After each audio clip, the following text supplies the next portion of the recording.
আজকে আমরা আফটার প্রিপজিশনের ব্যবহারটি শিখে নিই। আফটার মানে পরে, পিছনে, সত্ত্বেও অর্থে ব্যবহার করা হয়।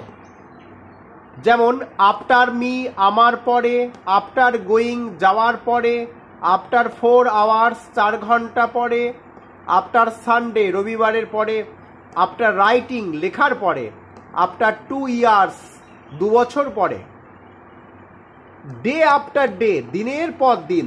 এইভাবে গ্রামের পর গ্রাম, village after village, hour after hour, ঘন্টার পর ঘন্টা। আচ্ছা, এই জায়গাটায় দ্বিঘা চিহ্ন হবে, তোমরা দিয়ে নেবে। Why are you after me? তুমি কেন আমার পিছনে পড়ে রয়েছো? ওই যে বলেছি পিছনে অর্থ ব্যবহার করা হয়, পরে অর্থ ব্যবহার করা হয়। হোয়াই কেন, আর ইউ আফটার মি, তুমি কেন আমার পিছনে পড়ে রয়েছো, এরকম। হি ওয়েন্ট দেয়ার, সে সেখানে গেল, আফটার হিজ ফাদার, তার বাবার পিছু পিছু। কাম আফটার মি, আমার পরে এসো বা আমার পিছনে এসো।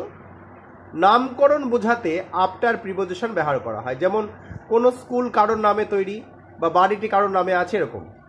দিস স্কুল ওয়াজ নেমড, এই স্কুলটিকে নামকরণ করা হয়েছিল আফটার হিজ গ্র্যান্ডমাদার, তার ঠাকুমার নামে।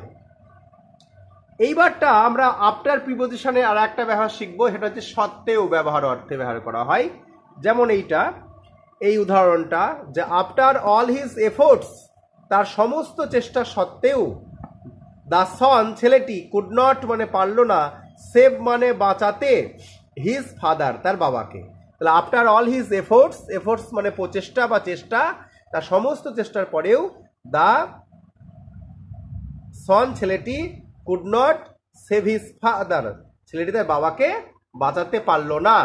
তাহলে এইভাবে আমরা আফটার প্রিপোজিশনটাই কাজে লাগাতে পারি। তাহলে আশা করি তোমরা আফটারের ব্যবহার শিখতে পেরেছো। আবার বলছি, আফটারটা পরে, পিছনে, সত্ত্বেও বা কোনো কিছু কারোর নামে করা হয়েছে সেটা, ঠিক আছে। যেমন এই বাড়িটি তার নামে তৈরি, তাহলে this house is named after him.